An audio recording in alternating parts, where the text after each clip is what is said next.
Welcome to the 28th lecture on numerical analysis. We are studying numerical integration. In our last lecture, we studied numerical integration using trapezoidal rule, but in this lecture, we will study using numerical integration using Simpson's rule. Simpson's rules are actually two: 1/3 rule and 3/8 rule. Right, and we'll see both these one by one. Simpson's 1/3 rule is very much like, in fact, they both are very much like trapezoidal rule. In fact, they are derived from trapezoidal rule.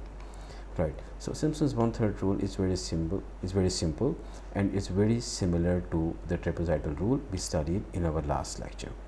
Here we have this h. H is the same as we studied last time, b minus a divided by n. We are asked to find out, to compute this definite integral that has limits from a to b.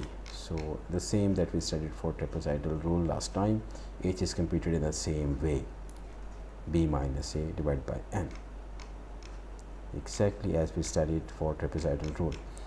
Divided by 3, since this is 1/3 rule, so therefore we divided by 3, right? And the first term f of x naught and the last term f of xn, they are multiplied by 1. They are multiplied by 1. F of x naught and xn, they are multiplied by 1. Right, we see some terms are multiplied by 4, some are multiplied by 2. So which terms are multiplied by 4? You see, the odd terms are multiplied by 4, and the even terms are multiplied by 2. So even terms are multiplied by 2. So even terms are multiplied by 2.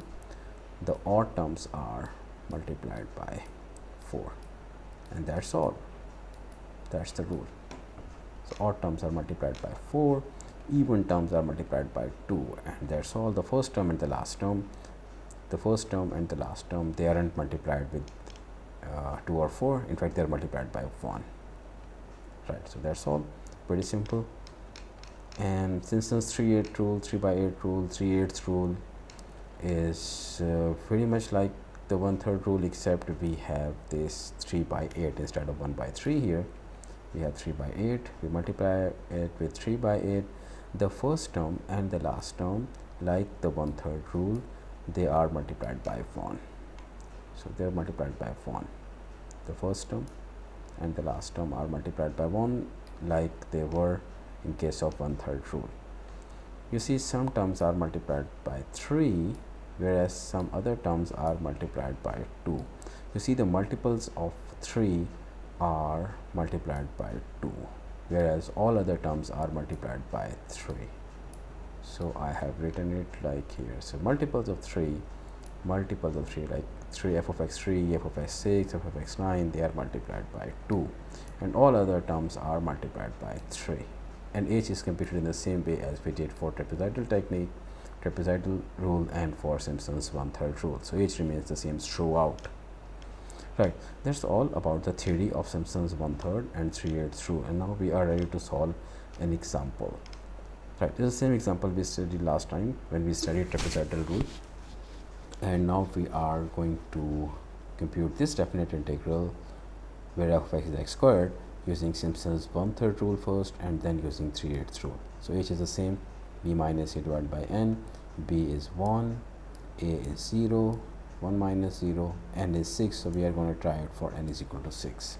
So now we are going to assume n is equal to 6, 1 over 6, and we are now going to put it in formula number. Let's call it formula number 1.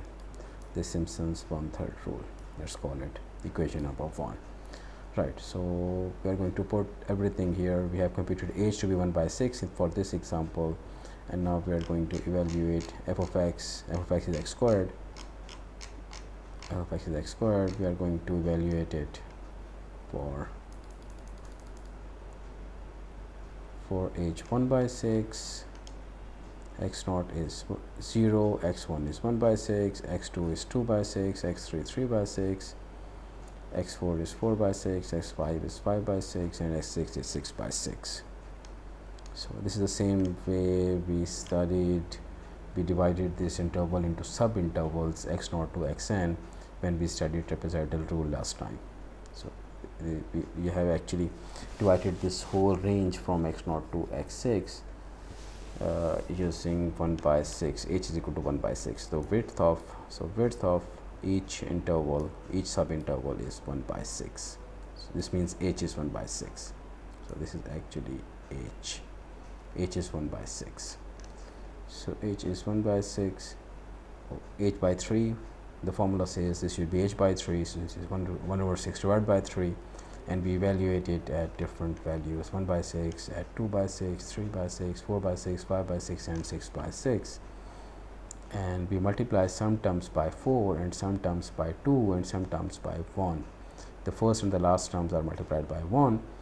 The odd terms are multiplied by 4, the even terms by 2, as we studied when we studied Simpson's 1/3 rule.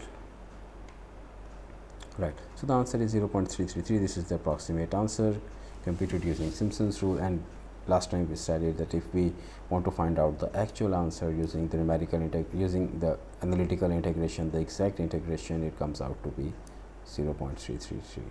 So you see, this answer and the approximate answer we computed using Simpson's 1/3 rule, they are exactly the same. This means the percentage error is going to be 0%. Amazing. So no error. Great. So using Simpson's 1/3 rule, we get no error. Error is 0. So using Simpson's 3/8 rule, we can work with the same example using this 3/8 rule.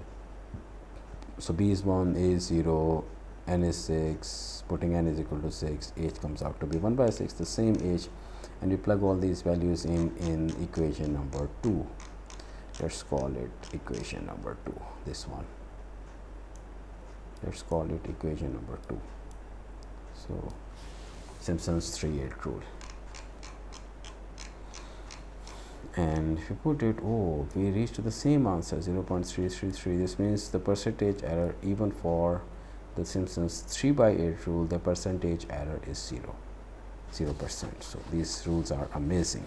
Simpson's rules are amazing. They are very, very accurate. They give us a numerical integration that is very, very close to the actual answer. In fact, they are more accurate compared to the trapezoidal technique or trapezoidal rule we studied last time. Right, that's all for this lecture. Thank you.